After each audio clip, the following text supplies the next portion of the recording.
دوستو، بات یہ چل رہی تھی کہ جب موت کا وقت آ جاتا ہے تو کسی کو ایک منٹ کی مہلت نہیں ملتی۔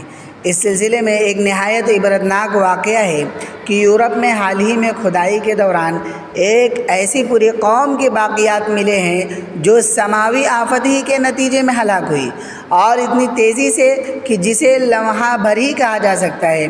اس میں ایک ایسے کمرے کے آثار ملے ہیں جس میں چند افراد بیٹھے کھانا کھا رہے تھے۔ ان میں سے ایک شخص کا ہاتھ اس کے منہ کے نزدیک ایسے حال میں ہے کہ معلوم ہوتا ہے کہ وہ کھانا کھا رہا ہے۔ اس نے نوالا توڑ تو لیا، لیکن ہاتھ منہ تک پہنچنے سے پہلے ہی موت نے اس کو آ پکڑا، اور دنیا کی عبرت کے لیے قدرت نے اسے اسی حال میں محفوظ کر دیا جسے اب سائنسدانوں نے کھود کر نکالا۔ یعنی اس شخص کو اتنی بھی مہلت میسر نہ ہو سکی کہ منہ کا نوالا یا تو وہ چھوڑ دے یا منہ میں ڈال دے۔ سچ ہی کہا ہے کسی نے، کیسے کیسے گھر اجاڑے موت نے، کیسے کیسے گھر اجاڑے موت نے، کھیل کتنوں کے بگاڑے موت نے، سرو قد قبروں میں گاڑے موت نے، پہلوان کیا کیا پچھاڑے موت نے۔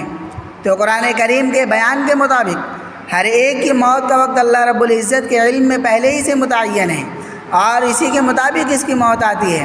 البتہ ہمیں چونکہ اس کا علم نہیں ہوتا، اس لیے بڑھاپے اور بیماری کے بغیر کسی حادثے یا ایکسیڈنٹ وغیرہ سے جب کسی کی موت واقع ہو جاتی ہے تو ہمارے لیے مرنے والے کی وہ موت اچانک ہوتی ہے، ورنہ اللہ تعالیٰ کے علم میں تو پہلے ہی سے اس کی موت کا وقت مقرر تھا۔ اس علم الہی کے اعتبار سے کوئی اچانک نہیں مرتا، ہر ایک اپنے وقت مقررہ ہی پر مرتا ہے، لیکن ہمیں اس کا وقت معلوم نہیں ہے، اس لیے ہر وقت اس کے لیے تیار رہنے کا حکم ہے۔ اے بے خبر، حیات کا کیا اعتبار ہے؟ ہر وقت موت سر پر بشر کے سوار ہے۔ اب جو مرد مومن اس حقیقت سے باخبر ہو کر پہلے ہی سے موت کے لیے تیاری کر لیتا ہے، اس کے لیے اچانک یہ موت مصیبت نہیں بلکہ رحمت ہے کہ زندگی کے آخری لمحات و اوقات میں کسی کا محتاج نہ ہونا پڑا۔ البتہ جس نے پہلے سے موت کی کوئی تیاری نہیں کی تھی، اچانک کی موت اس کافر و فاجر کے لیے اللہ تعالیٰ کی پکڑ اور بڑی ہلاکت و مصیبت ہے کہ اس کو توبہ کا موقع نہ ملا، العیاذ باللہ۔ اس لیے حدیث میں اللہ کے رسول صلی اللہ علیہ وسلم نے فرمایا، قال رسول اللہ صلی اللہ علیہ وسلم، موت الفجاءۃ اخذۃ الاسف، ناگہانی موت اللہ تعالیٰ کی غضب و غصے کی پکڑ ہے۔ دوسری جگہ ہے اخذۃ الاسف للکافر ورحمۃ للمؤمن۔ بیہقی اور رزین کی روایت میں ہے کہ اچانک کی موت کافر کے لیے اللہ تعالیٰ کے غصے کی پکڑ ہے اور مومن کے لیے رحمت ہے۔ چونکہ دنیا کی محبت اور اس کی زیب و زینت، عیش و عشرت اور آرزوؤں میں پھنس کر اکثر لوگ موت سے غفلت میں مبتلا ہو کر اس کی تیاری سے محروم رہ جاتے ہیں۔ اس لیے رحمت عالم صلی اللہ علیہ وسلم نے ہمیں اچانک کی موت سے پناہ مانگنے کی تعلیم و ہدایت بھی فرمائی۔ بہرحال موت برحق ہے، جس کا وقت اور مقام اللہ تعالیٰ کے علاوہ کسی کو معلوم نہیں، لیکن جب موت اپنے مقررہ وقت پر آتی ہے تو پھر کسی کو ذرہ برابر مہلت نہیں دی جاتی۔ ان حقائق کے بعد اب سوال یہ ہے کہ موت کیا ہے؟ اس سلسلے میں تقریباً 200 جوابات دیے گئے۔ بعض لوگوں کا خیال ہے کہ سانس کی آمد و رفت بند ہو جانے کا نام موت ہے۔ کچھ لوگوں کا کہنا ہے کہ حرکت قلب بند ہو جانے کا نام موت ہے۔ کسی نے ظاہر کیا کہ گردش خون تھم جانے کا نام موت ہے۔ ایک رائے یہ ہے کہ جسم ناکارہ اور رگیں پتھرا جانے کا نام موت ہے، وغیرہ وغیرہ۔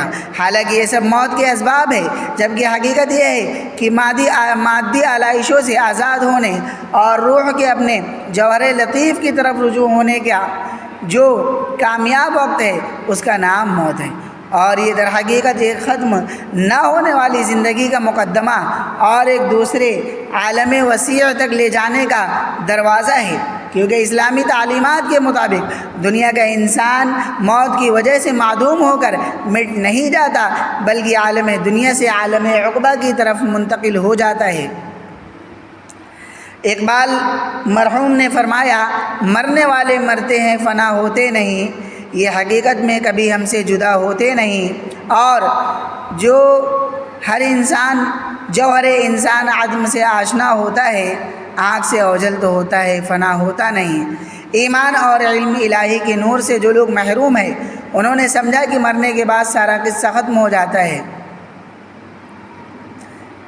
ان ہی الا حیاتنا الدنیا نموت ونحیا وما نحن بمبعوثین، کہ مرنے والا مر کر مٹی میں مل جاتا ہے اور نیست و نابود ہو جاتا ہے، آگے کچھ نہیں ہوتا۔ حالانکہ ان کی عقل و فہم کا بنیادی قصور ہے۔ اسی لیے کہنے والے نے کیا خوب کہا، موت کو سمجھا ہے غافل اختتام زندگی، موت کو سمجھا ہے غافل اختتام زندگی، ہے یہ شام زندگی صبح دوام زندگی۔ مرنے والا موت کے ذریعے دوسرے عالم کی طرف منتقل ہوتا ہے، مٹتا نہیں ہے۔ پھر قرآن کریم نے کہا کہ زندگی اور موت کا خالق اللہ تعالیٰ ہی ہے۔ موت کی حکمتیں کیا ہے؟ الذی خلق الموت والحیات، اور اللہ رب العزت حکیم مطلق ہے، لہذا اللہ کا کوئی فعل حکمت سے خالی نہیں ہوتا، اس نے موت میں بھی بہت سی حکمتیں رکھی ہیں۔ مثلاً ایک تو یہی ہے کہ موت اس دوسری دنیا تک پہنچنے کا ذریعہ اور پل ہے، جہاں جزا و سزا کا حقیقی معاملہ ہوگا۔ اس دنیا میں بہت سے مجرم اور گنہگار ایسے ہیں، ان کو ان کے جرائم کی حقیقی سزا نہیں ملتی، جبکہ بہت سے نیکوکار اور پرہیزگار ایسے ہیں کہ ان کی نیکیوں کا حقیقی بدلہ ان کو نہیں ملتا۔ بعض اوقات ان کی پوری زندگی مصیبت اور کرب و الم میں گزرتی ہے، اور اگر موت نہ ہوتی تو گنہگاروں کو ان کے گناہوں کی حقیقی سزا اور نیکوکاروں کو ان کے حسن عمل کا حقیقی صلہ کیسے ملتا؟ اس کے لیے اللہ تعالیٰ نے موت کا سلسلہ جاری فرمایا۔ قرآن پاک میں فرمایا کل نفس ذائقۃ الموت وانما توفون اجورکم یوم القیامہ، کہ ایک اور حکمت موت کی یہ بیان کی گئی کہ موت زمین کی آبادی کا ذریعہ ہے۔ اگر موت نہ ہوتی تو زمین پر انسانوں کی آبادی بہت مشکل ہو جاتی، اس لیے اگر پیدائش و افزائش نسل کا سلسلہ تو جاری رہتا، مگر انتقال و ارتحال کا سلسلہ نہ ہوتا تو اس سے انسانوں کا زمین میں سما جانا مشکل ہو جاتا۔ حضرت حکیم الاسلام قاری محمد طیب صاحب رحمۃ اللہ علیہ نے اپنے مواعظ میں حدیث بیان فرمائی، حق تعالیٰ نے حضرت آدم کی ساری اولاد کو ملائکہ کے سامنے پیش کیا تو ان کی کثرت تعداد کو دیکھ کر فرشتوں نے حیرت سے عرض کیا، یا اللہ یہ کیسے زمین میں سمائیں گے؟ اللہ تعالیٰ نے فرمایا میں موت کو مسلط کر دوں گا، جس کی وجہ سے اگلے آتے رہیں گے اور پچھلے جاتے رہیں گے اور آنے والے خالی جگہ میں بستے رہیں گے۔ اسی لیے دنیا کو سرائے فانی کہتے ہیں۔ حضرت جبرائیل علیہ السلام نے ایک دن حضرت نوح کی خدمت میں عرض کیا، آپ کی عمر سب پیغمبروں سے زیادہ ہوئی ہے، بتلائیے آپ نے دنیا کو کیسا پایا؟ فرمایا مجھے ایسا معلوم ہوا کہ ایک مکان کے 2 دروازے، ایک میں سے اندر گیا اور دوسرے سے باہر نکل گیا۔ تیسری اہم حکمت یہ بھی ہے کہ موت مولا کی ملاقات کا ذریعہ ہے۔ اگر موت نہ ہوتی تو مولا کی ملاقات کیوں کر ہوتی؟ روایتوں میں حضرت موسیٰ علیہ السلام کے متعلق منقول ہے، ایک مرتبہ انہوں نے بارگاہ الہی میں عرض کیا، الہی چے خوش بودے گر 4 چیز بودے وہ 4 چیز نہ بودے۔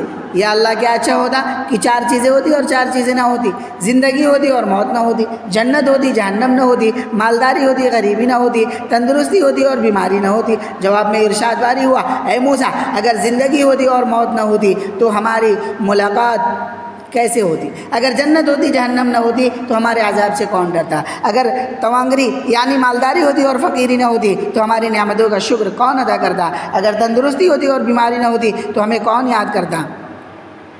اسی طرح مسند احمد میں ہے کہ حضرت ابراہیم خلیل اللہ علیہ السلام کا جب وقت موعود یعنی موت کا وقت آیا تو حضرت اسرائیل علیہ السلام یعنی ملک الموت نے اپنا فرض منصبی انجام دینے سے پہلے اجازت لینا چاہیے۔ آپ نے فرمایا میری طرف سے بارگاہ رب العزت میں عرض کرنا کہ کیا خلیل اپنے خلیل کی بھی جان لیتا ہے؟ ملک الموت نے دربار الہی میں عرض رسانی کر دی، پیغام پہنچا دیا تو جواب میں ارشاد ہوا، جا کر کہہ دو دوست اگر اپنے دوست کو ملنے بلائے تو کیا وہ آنے میں پہلو دہی کر سکتا ہے؟